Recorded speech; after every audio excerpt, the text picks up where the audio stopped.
Powered by the Montana Television Network. This is the 10 o'clock news on Q2, Montana's news leader.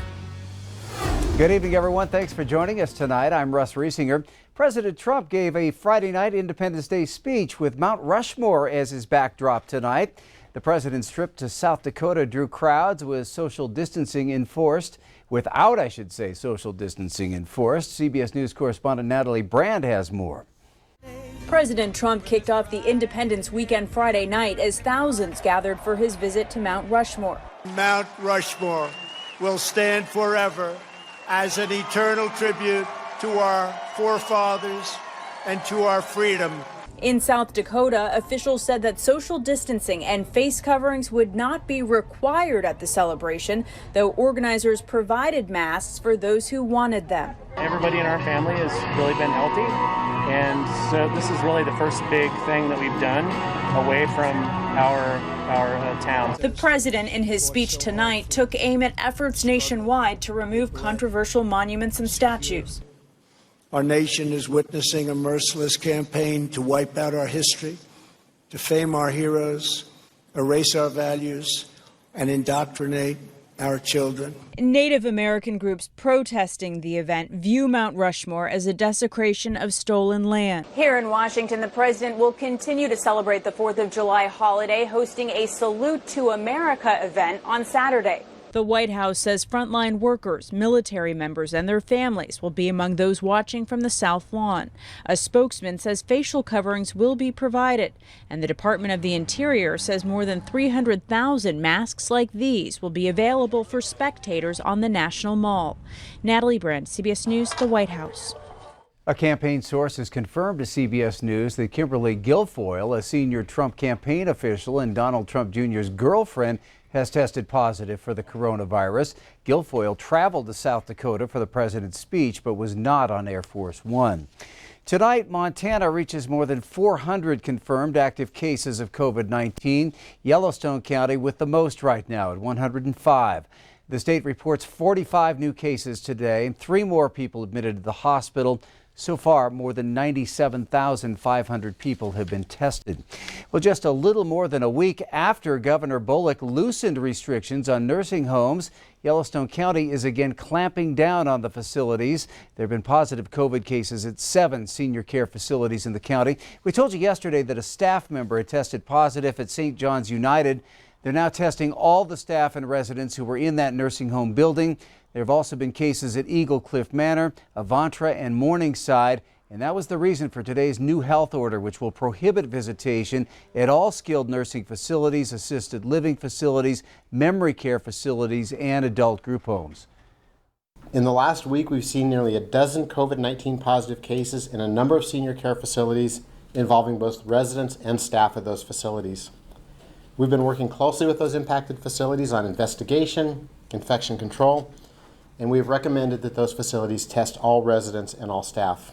The people who reside in these facilities represent some of the highest risk, most vulnerable members of our community, and the intent of this order is to supplement the ongoing efforts that our senior care facilities have taken to protect these residents from COVID-19. Now, the only exception to the order is compassion visitations at the end of life, and face masks would have to be worn. Felton is also recommending that all facilities adopt policies requiring workers, delivery people, and others to wear a mask at all times in senior facilities. The Billings Starbucks at 1017 North 27th Street is now temporarily closed for a deep clean after a worker indicated potential COVID symptoms. Starbucks reports that all team members at this location have been tested, and those tests have come back negative. The employees have still been asked to self-isolate as a precautionary measure. No word yet on when this location will reopen. But one Billings bar owner expects the 4th of July weekend to be quiet, with many people celebrating with family. But he says during phase 2 of reopening, bars have been able to provide a place to go, and business is starting to get better. The Sapphire Lounge and liquor stores followed the guidelines with distancing and sanitizing counters and machines. Sapphire's liquor store did well while the bar was closed. Bars and restaurants can operate at 75%, and that was good for customers. After people were cooped up for 45 days, they need to be out and about. It's just nice to see people amongst. their friends. We're within 85%, 90%, moving in the right direction. Hopefully everything won't shut down. Corey Welter is also president of the Yellowstone County Tavern Association and says many of the other bars are getting closer to normal. An owner of a smaller bar tells us the transition back has been easier for him than for many larger bars. All right, turning to Chief Forecaster Bob McGuire. And Bob, many people looking to celebrate the 4th of July outdoors. Big question, will the weather cooperate? Yeah. I think the time of night is going to make a difference. We're probably going to see thunderstorms in the afternoon, similar to what we had today. Let me show you what we have, though, for you. It is time for our 4th of July forecast. This is for Saturday now, folks. We think here in the Billings area at 6 p.m. it would be 85 with about a 30% chance for rain showers. We'll keep that 30% chance of rain right on through 10 o'clock, but then the temperatures start to cool back down to about 70 degrees. Over in Red Lodge, well, there'll be about 76 at 6 p.m. and also about a 30% chance for rain showers, but then they roll the rain showers back to about a 20% by the time 10 o'clock gets here. It'll be 65 degrees then. If you want to see where there's no rain at all, maybe Yellowstone Park's the place to go. It'll be 71 at 6 p.m. and then cool back down to about 56 degrees with mostly clear skies at 10 p.m. But I don't know if they're going to do any fireworks in Yellowstone Park. But anyway, looks like our forecast will be warm again tomorrow. We'll chat more about that in a few more minutes. All right, thank you, Bob. With the 4th of July tomorrow, people are gearing up for fireworks shows and enjoying the outdoors. This weekend, the Billings Fire Department plans to close the rims from Main Street in the Heights along the south side of Highway 3. This also includes Zimmerman and Phipps Parks. Closures will begin at 6 a.m. tomorrow morning, July 4th, and remain in effect until the morning of Sunday, July 5th. These closures include vehicle, bike, and pedestrian access. The fire department also reminds everyone the Billings Montana City Code prohibits the sale, use, and possession of fireworks within city limits. Due to the pandemic, the community of Livingston lost its rodeo this year, but those who organize that event are not giving up. MTN's Cody Boyer shows us how they're now planning for one of the largest fireworks shows they've ever had. It was tough to cancel the rodeo. We had to make a tough decision. When it came to cutting nearly 100 years straight of Livingston rodeo short, Livingston Roundup Association President Bruce Becker says it was a hard but necessary call. But what about the 3 nights of fireworks shows? There's been a lot of negativity about us canceling the rodeo.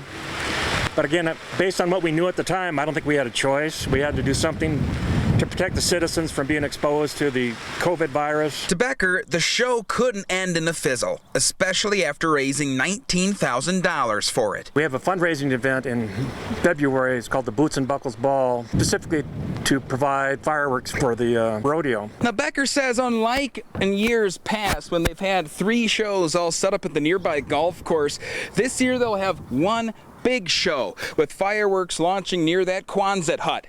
And that way, the entire town can see the show from their yard.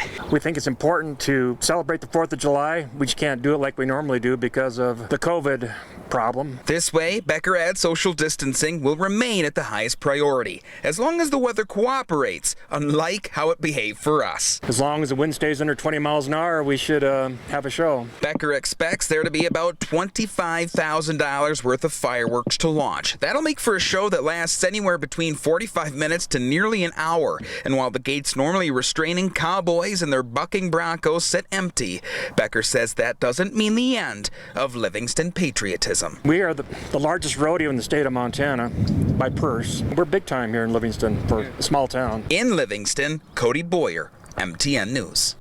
All right, thanks, Cody. That show expected to start around 10:30 tomorrow night, but the Livingston Roundup Association says it would be a good idea to find a good spot at least 15 minutes in advance.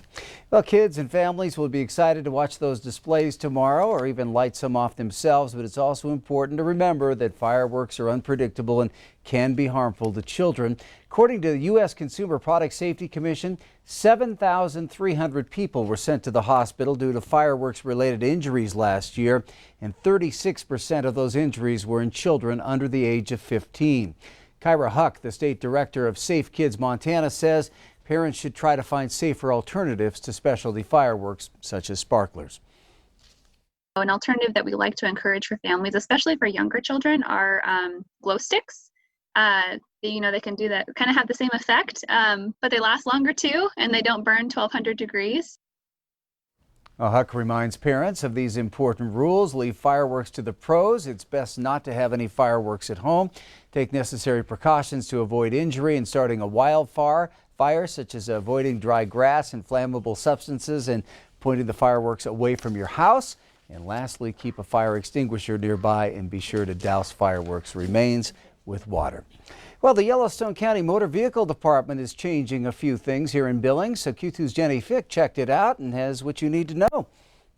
Social distancing requirements have led to some adjustments for the Motor Vehicle Division, adjustments which they hope offer more convenience in the long run. We can't get as many people through the lines as we could when it was just opened up. They still have options. They can mail in, they can drop off, go online to process their renewals. They can also go online to process title work. One thing everybody can agree on, waiting in lines is no fun. We have instituted a new procedure to take a number and an instruction sheet. You're not stuck waiting in the courthouse. You're not stuck waiting outside. Right. It gives you ample time to go do other things downtown, and then it will alert you via a text message, or you can watch, and so that it lets you know when to come back into the building, so your time isn't necessarily wasted hanging out down here. You do have a 90-day extension from the expiration date on your temporary tag. Attorney General Tim Fox put that in place for any vehicle purchased after March 16th. If you have a vehicle that's 11 years old or older, and it's a lightweight car, truck, van, you can pay for a permanent registration, so then you don't have to renew annually. Help us, get a little bit more into the future and or at least caught up with where we're at. At the Yellowstone County Courthouse, Jenny Fick for MTN News. All right, thanks, Jenny. The MVD will be opening its Laurel office this Monday, July 6th. You can visit ktvq.com for links to motor vehicle transaction resources. Still to come on tonight's 10 o'clock news, one of the state's top wedding destinations hit hard by COVID-19, but still managing to create moments that will last a lifetime. That story next. Then later in sports, it's tea time. We head to Forsyth for this week's Signature Series on the golf course. You're watching MTN News with Janelle Slade and Russ Riesinger. Storm Tracker weather with Bob McGuire. And sports with Scott Breen. This is the 10 o'clock news on Q2, Montana's news leader.